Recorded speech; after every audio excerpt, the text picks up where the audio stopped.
नमस्कार प्रणाम। हम बीरू बरान रुआ देख रहल बानी BSD डिजिटल मीडिया। आज हम रिएक्शन देवे वाला बानी खेसारी लाल यादव के गाना पर, जौन गाना के नाम बा गाड़ी मत द। स्पीड रिकॉर्ड कंपनी से आइल बा। आई सुनल जाओ कैसन बा। एकरा बाद गाना के बारे में बात कइल जाई।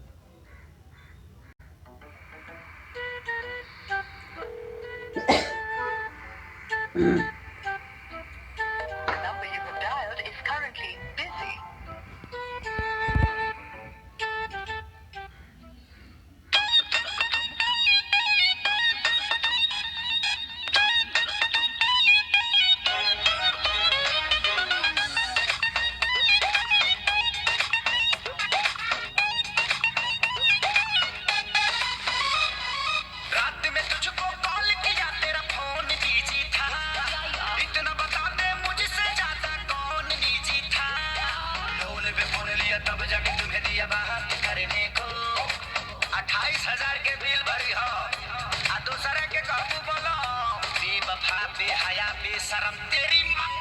देखो गाड़ी मत देखो गाड़ी मत ए सोना सुनो ना। देखो गाड़ी मत देखो गाड़ी मत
गाना एकदम धासु बा।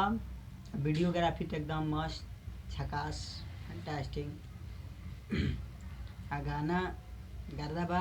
गाना के ओरिजिनल लिंक डिस्क्रिप्शन में मिल जाई, जाके वजह से चेकआउट करके सुन सकता लो। और एक और बात, BSD म्यूजिक से एगो देवी गीत रिलीज होके वाला बा 4-5 दिन में। ओकर पोस्टर देख सकता लोग बगल में। सिंगर श्याम छोटू, गीत बा छोटू बिहारी के, म्यूजिक रानू राधे। गाना रिलीज होता।